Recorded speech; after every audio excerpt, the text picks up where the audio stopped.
look at the numbers I've got here, I've got, this is 1, 2, and then I've got a couple 3s and a couple 4s.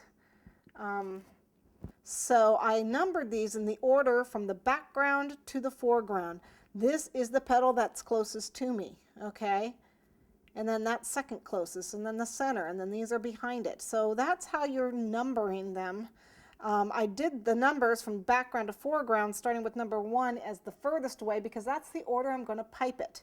Okay, now if you want, you can flood these, like we did the letters. Okay, just flood the whole thing in, but I'm actually going to do brush embroidery.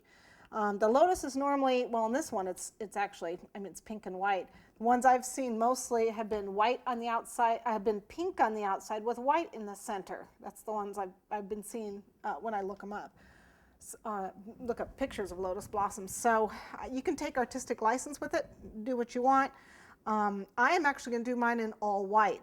What happens when you're on a colored background is some of this color, especially red, will actually leach into that white icing, and it'll make it look a little pink after a while. So after like a day or two. So if you do this plaque like a week ahead, which you can, you'll end up with some pink color in your white frosting. So that's what we've got going on there. I need to keep this close by me so I can see what order I'm supposed to do these in. You want some water. You want a nice stiff brush. This is a, what is this? I don't even know what size this is. I think it's a number, it's like a 1 or a 2 round brush. Okay, it's a round brush, but it's got fairly stiff bristles that I can flatten out. See how big they are? That's what I like. I prefer to do when I do tiny, tiny brush embroidery. This is kind of small for me. And then I need a couple bags, the number 2 and a number 1 tip. Okay, so I need one more bag I need to get. Now, you can do this in buttercream or you can do it in royal icing. Buttercream, it tends to leach the color more. Royal icing won't leach as much, so you end up with whiter with royal icing. That buttercream will actually get quite a bit of the pink in there. Whoops. I have the royal icing right here.